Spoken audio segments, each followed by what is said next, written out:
Hello everyone, final revision में आपका स्वागत है और मैं हूं यश। पॉलिटी के आज के लेक्चर में हम सांविधिक निकायों की बात करेंगे, जिनका निर्माण कुछ अधिनियम या एक्ट के माध्यम से हुआ है। इसमें हम राष्ट्रीय अल्पसंख्यक आयोग, राष्ट्रीय मानवाधिकार आयोग, राष्ट्रीय महिला आयोग और राष्ट्रीय पिछड़ा वर्ग आयोग के बारे में डिटेल में जानकारी देखेंगे। तो चलिए टाइम न वेस्ट करते हुए लेक्चर स्टार्ट करते हैं। शुरुआत करते हैं राष्ट्रीय अल्पसंख्यक आयोग या नेशनल माइनॉरिटीज़ कमीशन से। तो वर्ष 1960 में उत्तर प्रदेश ने अल्पसंख्यक आयोग का सबसे पहले गठन किया था। इसके बाद संघ की जनता पार्टी सरकार के द्वारा वर्ष 1978 में राष्ट्रीय अल्पसंख्यक आयोग की स्थापना की गई। इस आयोग का उद्देश्य अल्पसंख्यकों में सुरक्षा का भाव पैदा करना और पंथ निरपेक्ष परंपराओं को सुदृढ़ रखते हुए राष्ट्रीय एकीकरण को बढ़ावा देना है। वर्ष 1992 में पारित एक अधिनियम के द्वारा इस आयोग को वैधानिक स्वरूप प्रदान किया गया। केंद्र सरकार द्वारा 6 समूहों मुस्लिम, ईसाई, सिख, बौद्ध, जैन और पारसी को अल्पसंख्यक समुदाय के रूप में अधिसूचित किया गया था। वर्ष 1995 में इसमें संशोधन करते हुए इसका नाम बदलकर अल्पसंख्यकों के लिए राष्ट्रीय आयोग कर दिया गया। अब देखते हैं कि संविधान में अल्पसंख्यकों के लिए कौन कौन से प्रावधान हैं। तो संविधान में मौलिक अधिकारों में आर्टिकल 29 में अल्पसंख्यकों की भाषा, लिपि और संस्कृति के संरक्षण का प्रावधान किया गया है। आर्टिकल 350 के अंतर्गत प्रावधान है कि प्रत्येक व्यक्ति अपनी शिकायत निवारण के लिए संघ या राज्यों में बोली जाने वाली किसी भी भाषा में आवेदन दे सकता है। आगे आर्टिकल 350 के क्लॉज ए के अनुसार प्रत्येक राज्य भाषाई अल्पसंख्यक वर्गों के बच्चों को प्राथमिक स्तर पर मातृभाषा में शिक्षा की व्यवस्था का प्रयास करेगा। मतलब इन वर्गों की भाषाओं को संरक्षण दिया गया है। चलिए अब नेशनल माइनॉरिटीज़ कमीशन की संरचना की यदि बात करें तो यह एक बहुसदस्यीय संस्था है। राष्ट्रीय अल्पसंख्यक आयोग में एक अध्यक्ष, एक उपाध्यक्ष और 3 अन्य सदस्य होते हैं और अध्यक्ष के साथ ये सभी सदस्य अल्पसंख्यक समुदाय के ही होने आवश्यक हैं। इनकी नियुक्ति राष्ट्रपति द्वारा की जाती है तथा इनका कार्यकाल 3 वर्षों का होता है। राष्ट्रीय अल्पसंख्यक आयोग का अध्यक्ष राष्ट्रीय मानवाधिकार आयोग का पदेन सदस्य भी होता है। अब इस आयोग के कार्य कुछ इस प्रकार हैं। तो यह राष्ट्रीय अल्पसंख्यकों के अधिकारों के हनन की शिकायतों को सुनता है, राष्ट्रीय अल्पसंख्यकों के विकास के स्तर का मूल्यांकन करता है और इस संबंध में सुझाव भी देता है। अल्पसंख्यकों की सुरक्षा और कल्याण से संबंधित प्रयासों में सहयोग देता है। संघ और राज्य सरकारों द्वारा पारित विभिन्न अल्पसंख्यकों से संबंधित विधियों की जांच करता है। इसके अलावा अल्पसंख्यकों की शिकायतों की भी जांच करता है और उनके कल्याण के लिए वैधानिक और कल्याणकारी उपाय को भी सुझाता है। आगे यह आयोग संघ सरकार और राज्य सरकार को अल्पसंख्यकों के लिए नीतियों के बेहतर क्रियान्वयन के लिए सुझाव भी देता है। अब आगे आयोग की शक्तियों की यदि बात करें तो यह आयोग सिविल न्यायालय की सभी शक्तियां धारण करता है। भारत के किसी भी व्यक्ति को समन जारी कर सकता है अथवा उपस्थित होने के लिए बाध्य तथा राष्ट्रीय अल्पसंख्यक आयोग किसी भी दस्तावेज की मांग भी कर सकता है। इसके अलावा यह शपथ पत्र दाखिल भी कर सकता है। अब राष्ट्रीय अल्पसंख्यक आयोग की कुछ कमियों की यदि बात करें तो सरकारी नीतियों का निर्माण करते समय आयोग से परामर्श लेना आवश्यक नहीं रखा गया है। इसके अलावा अल्पसंख्यक आयोग की सहायता के लिए राज्य और जनपद स्तर पर संस्थाओं का भी अभाव है। इस आयोग में उनके सदस्यों की नियुक्ति में अल्पसंख्यकों के बारे में विशेष ज्ञान होने का कोई प्रावधान नहीं किया गया है। तो ये कुछ कमियां थी इस आयोग की और यहीं पर हमने अल्पसंख्यक आयोग से संबंधित सारी बातें देख ली। अब बात करते हैं राष्ट्रीय मानवाधिकार आयोग या नेशनल ह्यूमन राइट कमीशन के बारे में। तो मानवाधिकार से तात्पर्य ऐसे अधिकारों से है जो व्यक्ति को मनुष्य होने के कारण प्राप्त होते हैं। यद्यपि भारतीय संविधान में मानवाधिकार के रूप में मौलिक अधिकारों की व्यवस्था की गई है जिसे उच्चतम न्यायालय द्वारा संरक्षण प्राप्त है, लेकिन वर्ष 1948 में घोषित मानवाधिकार अत्यंत व्यापक हैं जो राष्ट्र राज्य की सीमाओं से परे हैं। इसीलिए मानवाधिकारों की रक्षा के लिए मानवाधिकार आयोग की स्थापना 20 अक्टूबर 1993 में की गई। अब आगे बात करें तो संविधान के भाग 3 में मूल अधिकारों का प्रावधान किया गया है जो मानवाधिकार ही हैं और इनकी रक्षा के लिए उच्चतम न्यायालय का भी प्रावधान किया गया है जो मूल अधिकारों की रक्षा के रूप में मानवाधिकारों की रक्षा करता है। लेकिन सुप्रीम कोर्ट के पास भी ना बहुत सारे कार्य हैं तथा वहाँ न्याय प्राप्त करना बहुत महंगा और जटिल प्रक्रिया वाला भी है। इसलिए मानवाधिकारों की रक्षा के लिए एक स्वायत्त संस्था का निर्माण किया गया, जिसके कार्य केवल मानवाधिकारों की रक्षा करना ही है। इसके लिए वित्तीय खर्च और प्रक्रियाएं कठिन नहीं होती। राष्ट्रीय मानवाधिकार आयोग उच्चतम न्यायालय की शक्ति का विरोधी नहीं बल्कि पूरक है, क्योंकि मानवाधिकार की रक्षा के लिए उच्चतम न्यायालय के बोझ को कम करने के उद्देश्य से ही मानवाधिकार आयोग की स्थापना की गई है। अब नेशनल ह्यूमन राइट कमीशन की संरचना की यदि बात करें तो अंतर्राष्ट्रीय संधियों या पेरिस संधि के अनुसार भारत में मानवाधिकार आयोग की स्वायत्तता पर अत्यधिक बल दिया गया है। इसकी स्थापना संसदीय विधि द्वारा 1993 में की गई। यह एक बहुसदस्यीय संस्था है जिसमें एक अध्यक्ष और 4 सदस्य होते हैं। आयोग का अध्यक्ष उच्चतम न्यायालय का कार्यरत अथवा अवकाश प्राप्त न्यायाधीश होता है और 2 सदस्य में उच्चतम न्यायालय के कार्यरत या अवकाश प्राप्त न्यायाधीश अथवा उच्च न्यायालय के कार्यरत या अवकाश प्राप्त न्यायाधीश होते हैं। 2 अन्य सदस्यों में मानवाधिकार के संदर्भ में विशेषज्ञ होते हैं। अब ये अध्यक्ष और 4 सदस्य तो स्थायी हो जाते हैं, लेकिन इन स्थायी सदस्यों के अतिरिक्त राष्ट्रीय मानवाधिकार आयोग के 4 पदेन सदस्य भी होते हैं, जो इस प्रकार हैं। पहला है राष्ट्रीय अल्पसंख्यक आयोग के अध्यक्ष, दूसरा राष्ट्रीय महिला आयोग के अध्यक्ष, तीसरा राष्ट्रीय अनुसूचित जाति आयोग के अध्यक्ष और चौथे हैं राष्ट्रीय अनुसूचित जनजाति आयोग के अध्यक्ष। लेकिन अब इन चारों सदस्यों को ना मानवाधिकार आयोग की प्रक्रिया और निर्णय में मतदान का अधिकार नहीं होता है। अब सदस्यों की यदि नियुक्ति प्रक्रिया की बात करें तो अध्यक्ष और सदस्यों की नियुक्ति प्रधानमंत्री की अध्यक्षता वाली 6 सदस्यीय समिति की सिफारिश पर राष्ट्रपति द्वारा की जाती है। इस समिति में प्रधानमंत्री, गृह मंत्री, लोकसभा के विपक्ष के नेता, राज्यसभा के विपक्ष के नेता, लोकसभा अध्यक्ष और राज्यसभा के उपसभापति सम्मिलित होते हैं। राष्ट्रपति इसी समिति की अनुशंसा से राष्ट्रीय मानवाधिकार आयोग के अध्यक्ष और सदस्यों की नियुक्ति करते हैं। इसके अतिरिक्त भारत के मुख्य न्यायाधीश की सलाह पर उच्चतम न्यायालय के किसी न्यायाधीश या उच्च न्यायालय के किसी मुख्य न्यायाधीश की नियुक्ति भी हो सकती है। आगे बात करें इनके कार्यकाल की तो अध्यक्ष और सदस्यों का कार्यकाल अधिकतम 5 वर्ष या फिर 70 वर्ष की उम्र तक होता है। अवकाश प्राप्ति के बाद संघ सरकार या राज्य सरकार की किसी सेवा के अंतर्गत इन्हें नियोजित नहीं किया जा सकता और इन्हें हटाने के लिए उच्चतम न्यायालय की सहमति आवश्यक होती है। उच्चतम न्यायालय की अनुशंसा के बाद ही अध्यक्ष और सदस्यों को हटाया जा सकता है। इनके साथ ही कार्यकाल के दौरान राष्ट्रीय मानवाधिकार आयोग के अध्यक्ष और सदस्यों के वेतन में कोई अलाभकारी परिवर्तन नहीं होगा।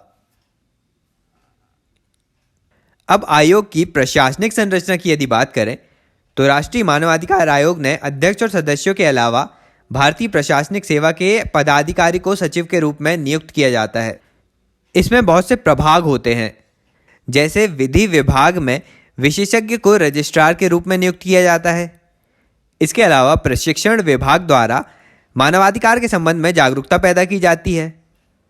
आगे आयोग की जांच शाखाएं भी होती हैं, जिसके द्वारा मानवाधिकार के हनन की जांच की जाती है, जिसका प्रमुख डीजीपी रैंक का पुलिस अधिकारी होता है और उसकी सहायता के लिए एक वरिष्ठ पुलिस अधीक्षक एवं उप पुलिस अधीक्षक को तैनात किया जाता है।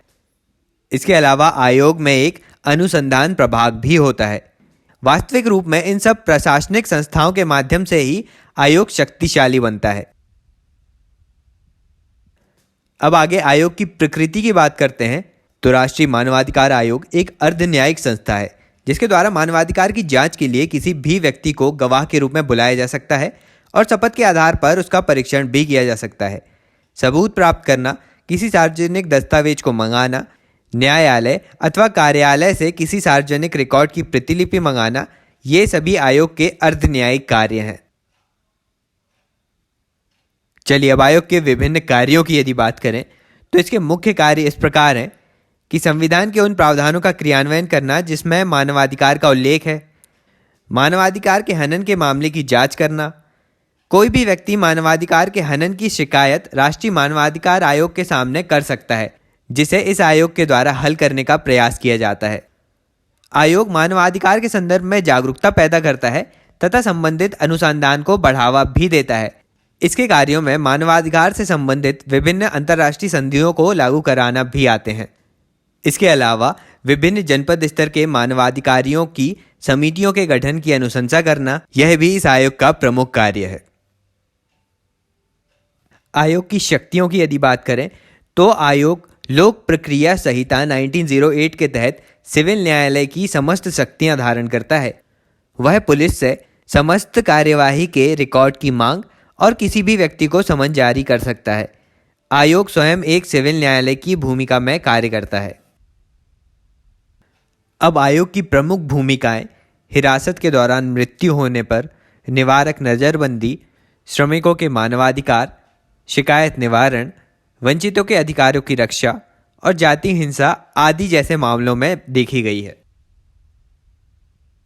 अब यह देखते हैं कि जब राष्ट्रीय मानवाधिकार आयोग किसी मामले की जांच पूरी कर लेता है तो जांच के बाद उसके द्वारा कौन कौन से कदम उठाए जा सकते हैं। तो आयोग के द्वारा सरकार के संबंधित विभाग को हर्जाना देने का आदेश दिया जा सकता है। आयोग किसी भी राज्य के सेवक के विरुद्ध कार्यवाही करने का निर्देश भी दे सकता है। सरकार से यह अनुशंसा कर सकता है कि व्यक्ति को किसी न किसी प्रकार से राहत प्रदान की जाए। आयोग सुप्रीम कोर्ट या संबंधित हाई कोर्ट में अपील करने की शक्ति भी रखता है। अब ये देख लेते हैं कि राष्ट्रीय मानवाधिकार आयोग में कमियां कौन कौन सी हैं। तो राष्ट्रीय मानवाधिकार आयोग द्वारा प्रदान की गई अनुशंसाएं सलाहकारी होती हैं, मतलब यह सरकार पर बाध्यकारी नहीं होती। इसलिए राष्ट्रीय मानवाधिकार आयोग को ना तो किसी व्यक्ति को दंडित करने का अधिकार है और ना ही किसी व्यक्ति को आर्थिक सहायता देने का। आगे यह आयोग सैन्य बलों के द्वारा मानवाधिकार के हनन की जांच नहीं कर सकता, बल्कि सिर्फ इन मामलों की जांच के लिए सरकार को निर्देश देता है। आगे आयोग के पास किसी मामले की जांच के लिए अपने स्वयं के पर्याप्त अधिकारी भी नहीं है। इसलिए राष्ट्रीय मानवाधिकार आयोग को सरकार के उन्हीं विभागों पर जांच के लिए निर्भर रहना होता है जिनके विरुद्ध मानवाधिकार के हनन का आरोप होता है। आगे मानवाधिकार अधिनियम 1993 में यह प्रावधान किया गया था कि मानवाधिकारों से संबंधित राज्य आयोग और जनपद समितियों की भी स्थापना होगी, परंतु राज्य सरकारों ने आयोग की स्थापना में किसी भी प्रकार की दिलचस्पी नहीं दिखाई। तो ये सारी कमियां हैं राष्ट्रीय मानवाधिकार आयोग की। अब इसी पॉइंट पर हमने राष्ट्रीय मानवाधिकार आयोग से संबंधित भी सारे इंपॉर्टेंट एस्पेक्ट्स कवर कर लिए। अब आज के अगले टॉपिक में बात करते हैं राष्ट्रीय महिला आयोग या नेशनल कमीशन फॉर वुमेन के बारे में। तो भारतीय संविधान में महिलाओं के उत्थान और संरक्षण के लिए व्यवस्थाएं की गई हैं। अब प्रमुख आर्टिकल्स के अंतर्गत महिलाओं के विकास से संबंधित प्रावधान इस प्रकार हैं। आर्टिकल 14 के अनुसार सभी भारतीय नागरिकों को राज्य के द्वारा समान सुरक्षा देने का प्रावधान है। आर्टिकल 15 के क्लॉज 1 के अनुसार नागरिकों में जाति, धर्म, लिंग और मूल के आधार पर विभेद नहीं करने का प्रावधान है। आर्टिकल 16 का क्लॉज 1 तथा क्लॉज 2 लिंग के आधार पर राज्य के किसी संगठन में कार्यरत कर्मियों में विभेद नहीं करने के प्रावधान को बताता है। वहीं आर्टिकल 15 का क्लॉज 3 स्पष्ट रूप से वर्णित करता है कि महिलाओं के लिए राज्य किसी प्रकार का विशेष प्रावधान कर सकता है। आर्टिकल 39 के क्लॉज ई के अनुसार राज्य अपने सभी कर्मियों को, चाहे वह पुरुष हो या महिला, तो उन सभी के स्वास्थ्य के लिए प्रावधान करेगा। साथ ही साथ इस बात का भी ध्यान रखेगा कि आर्थिक कारणों से महिलाओं का किसी भी प्रकार का शोषण ना हो। आर्टिकल 51 के क्लॉज ए के सब क्लॉज ई के अनुसार प्रत्येक नागरिक का कर्तव्य है कि वह ऐसी किसी परंपरा का अनुपालन नहीं करे जिससे महिलाओं की गरिमा खंडित होती हो। संविधान में वर्णित इन सब प्रावधानों के बाद भारत सरकार द्वारा भी महिलाओं के उत्थान, विकास और सहयोग के लिए 31 जनवरी 1992 में राष्ट्रीय महिला आयोग की स्थापना की गई। राष्ट्रीय महिला आयोग की संरचना की यदि बात करें तो इसमें एक अध्यक्ष और 5 अन्य सदस्य होंगे। इन सदस्यों में कम से कम एक सदस्य अनुसूचित जाति और अनुसूचित जनजाति का होना चाहिए, जिनकी नियुक्ति क्रमिक रूप में होगी। प्रत्येक सदस्य का कार्यकाल 3 वर्ष का होता है। अब राष्ट्रीय महिला आयोग एक सांविधिक संस्था है। अध्यक्षों और सदस्यों के अलावा संघ सरकार के द्वारा आयोग में सदस्य सचिव की नियुक्ति भी की जाती है, जो सिविल सेवक होता है तथा इसे महिलाओं के विषयों से संबंधित भी होना चाहिए। अब आयोग के कार्यों की यदि बात करें तो संविधान तथा अन्य विधियों में महिलाओं के संरक्षण से संबंधित मुद्दों की जांच और परीक्षण का कार्य आयोग करता है, और यदि वह उचित समझे तो इन मुद्दों से संबंधित केंद्र सरकार को वार्षिक रिपोर्ट भी प्रस्तुत कर सकता है। संघ और राज्य सरकारों द्वारा महिलाओं के उत्थान संबंधी उपायों के क्रियान्वयन की अनुशंसा भी आयोग द्वारा की जाती है। संविधान में उल्लिखित अथवा विधियों में वर्णित महिलाओं के उत्थान संबंधी प्रावधानों में विसंगतियों को दूर करने के लिए केंद्र सरकार से अनुशंसा भी करता है आयोग। आगे राष्ट्रीय महिला आयोग महिला शिकायतों के संबंध में स्वतः संज्ञान से कार्यवाही भी कर सकता है और संबंधित सामाजिक और आर्थिक विकास के लिए योजना निर्माण की प्रक्रिया में भागीदारी और सलाह भी दी जाती है इसके द्वारा।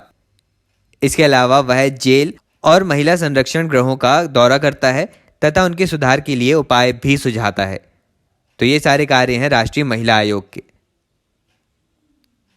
अब इसके प्रशासनिक ढांचे की यदि बात करें तो महिलाओं से संबंधित विभिन्न समस्याओं को सुनने के लिए आयोग की विभिन्न शाखाएं बनाई गई हैं, जिसमें वैधानिक शाखा, अनुसंधान शाखा और कल्याणकारी शाखा का गठन किया गया है। अब इसमें वैधानिक शाखा के अंतर्गत महिलाओं को वैधानिक सहायता प्रदान की जाती है। उनके उत्थान के लिए नए प्रकार की विधि निर्माण को भी सुझाया जाता है। महिला आयोग के सुझाव पर ही भारत में घरेलू हिंसा निवारक अधिनियम 2005 का निर्माण भी किया गया था। आयोग के द्वारा न्यायालय में महिलाओं के मामलों में सहायता प्रदान करना तथा पीड़ितों की सहायता करते हुए उच्चतम न्यायालय के समक्ष अपने मामले को दायर करने में उन्हें सलाह और सहायता देना वैधानिक शाखा के कार्य हैं। आगे आती है अनुसंधान शाखा, जो कि महिलाओं से संबंधित अनुसंधान को बढ़ावा देती है। अनुसूचित जाति, अनुसूचित जनजाति की महिलाओं तथा अन्य महिलाओं के बीच लैंगिक भेदभाव को समाप्त करने तथा महिलाओं के कल्याण के लिए अनेक प्रकार की सेमिनार और कार्यशालाएं या वर्कशॉप आयोजित करने का कार्य अनुसंधान शाखा के द्वारा ही किया जाता है। इसके बाद है कल्याणकारी शाखा। यह शाखा महिलाओं के कल्याण के लिए नीतियों को लागू करवाने के संदर्भ में सुझाव देने का कार्य करती है और महिलाओं के हितों की रक्षा के लिए संविधान तथा विधियों में उल्लिखित विभिन्न नियमों का मूल्यांकन तथा क्रियान्वयन महिला आयोग द्वारा किया जाता है। अब इनके अलावा एक शिकायत शाखा भी होती है, जिसके द्वारा महिलाओं के द्वारा दर्ज की गई शिकायतों को सुना जाता है।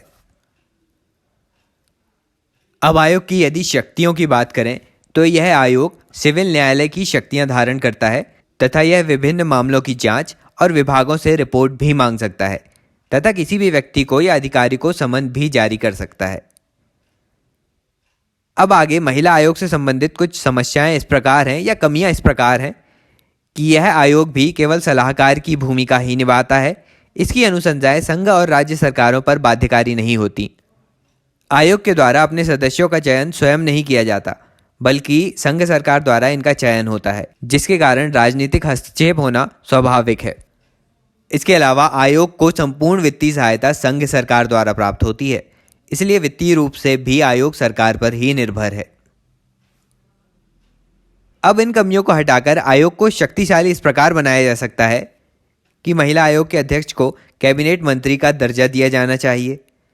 आयोग द्वारा अपने सदस्यों की नियुक्ति स्वयं की जानी चाहिए या फिर यह कार्य प्रधानमंत्री की अध्यक्षता वाली समिति भी कर सकती है। इसके अलावा आयोग को संघ सरकार और राज्य सरकारों के द्वारा अपना अलग बजट दिया जाना चाहिए। इन कार्यों के माध्यम से महिला आयोग को शक्तिशाली बनाया जा सकता है। वर्तमान में क्या होता है कि महिला आयोग के अध्यक्ष पद पर चुनाव का प्रस्ताव केंद्र सरकार द्वारा किया जाता है और केंद्रीय महिला तथा बाल विकास मंत्री उन्हें नियुक्त करती हैं। इन सब बातों को देखने के बाद यह निष्कर्ष निकलता है कि लैंगिक सशक्तिकरण के लिए महिला आयोग की भूमिका अत्यधिक महत्वपूर्ण है, लेकिन भारत की सामाजिक व्यवस्था में अभी भी पितृसत्तात्मक सत्ता का प्रभाव है। इसलिए सामाजिक व्यवस्था में अभी भी महिलाओं की स्थिति द्वितीयक है, लेकिन महिला आयोग के द्वारा महिलाओं से संबंधित मुद्दों को प्रभावी रूप से उठाया जा रहा है। ये सारी बातें थी राष्ट्रीय महिला आयोग के बारे में। अब अगले टॉपिक में बात करते हैं राष्ट्रीय पिछड़ा वर्ग आयोग या नेशनल ओबीसीज कमीशन के बारे में। अब संविधान में पिछड़ा वर्ग की कोई परिभाषा नहीं है, परंतु समाज के उन वर्गों को पिछड़ा कहा जाता है जो सामाजिक और शैक्षणिक स्तर पर कमजोर हैं। ये ऐसे वर्ग हैं जो अनुसूचित जाति तथा जनजाति में सम्मिलित नहीं किए गए हैं तथा संविधान में इन वर्गों के लिए विशेष प्रावधान किया गया है। अब संविधान के आर्टिकल 15 के क्लॉज 4 और आर्टिकल 16 के क्लॉज 4 में इनसे संबंधित प्रावधान है। वहीं आर्टिकल 46 कहता है कि राज्य अन्य कमजोर वर्गों की शिक्षा और आर्थिक हितों की अभिवृद्धि के लिए प्रयास कर सकता है। आर्टिकल 340 के अंतर्गत राष्ट्रपति सामाजिक और शैक्षिक दृष्टि से पिछड़े वर्गों की स्थिति की जांच और उनकी कठिनाइयों को दूर करने के लिए सिफारिश के लिए एक आयोग नियुक्त करेगा। अब इंदिरा साहनीवाद या मंडलवाद के निर्णय के अनुसार उच्चतम न्यायालय के निर्देश पर सरकार द्वारा 1993 में पिछड़ा वर्ग आयोग का गठन किया गया। न्यायालय ने कहा था कि पिछड़े वर्गों की पहचान, निष्कासन तथा क्रीमी लेयर के निर्धारण के लिए एक आयोग बनाया जाएगा। अब आगे राष्ट्रीय पिछड़ा वर्ग आयोग एक संवैधानिक निकाय बनता है जिसमें 102वां संविधान संशोधन 2018 तथा आर्टिकल 338 के बी के तहत इसे संवैधानिक दर्जा दिया गया। आयोग भारत सरकार के सामाजिक न्याय और अधिकारिता मंत्रालय के अधीन कार्य करता है। आयोग के संरचना की यदि बात करें तो इसमें 5 सदस्य होते हैं जिसमें एक अध्यक्ष, एक उपाध्यक्ष और 3 सदस्य आते हैं जिनका कार्यकाल राष्ट्रपति द्वारा निर्धारित किया जाता है और राष्ट्रपति ही इनकी नियुक्ति भी करते हैं। इस आयोग के कार्यों में सामाजिक शैक्षणिक रूप से पिछड़े वर्गों के शिकायतों की जांच करना, प्रतिवेदन राष्ट्रपति को सौंपना, किसी कार्यालय से दस्तावेज मांगना और नीतिगत मामलों में सलाहकारी की भूमिका निभाना आदि इसके कार्यों के अंतर्गत आते हैं। यह आयोग केंद्र और किसी राज्य में सामाजिक शैक्षणिक रूप से पिछड़े वर्गों के सामाजिक आर्थिक विकास में भागीदारी तथा इनके लिए सलाह देना, साथ ही उनके विकास संबंधी प्रगति का मूल्यांकन करना आदि कार्य भी करता है। आयोग इन सुरक्षा उपायों पर एक प्रतिवेदन भारत के राष्ट्रपति को प्रत्येक वर्ष अथवा जब भी वह उचित समझे सौंपता है। अब विभिन्न उपायों को प्रभावी रूप से लागू करने के लिए यह केंद्र और राज्यों को अनुशंसाएं देता है। इसके अलावा सामाजिक शैक्षणिक रूप से पिछड़े वर्गों की संवैधानिक तथा वैधानिक सुरक्षा से संबंधित सभी मामलों के अनुसंधान तथा अनुश्रवण तथा उनके कार्य संचालन का मूल्यांकन भी इसी आयोग के द्वारा किया जाता है।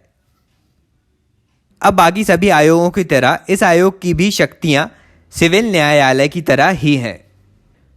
तो ये सारी बातें थी पिछड़ा वर्ग आयोग के बारे में। अब इसी पॉइंट पर हमने आज के लेक्चर के सारे टॉपिक्स कवर कर लिए, तो वीडियो यहीं रोकते हैं। वीडियो पसंद आया होगा तो लाइक कर दीजिएगा और दोस्तों के साथ शेयर भी कीजिएगा। पहली बार इस चैनल पर आ रहे हो तो चैनल सब्सक्राइब भी करना है, अभी बहुत कुछ आना बाकी है। चलिए तो अभी के लिए चलता हूँ, मिलता हूँ अगले वीडियो में एक नए टॉपिक के साथ। Thank you so much for listening.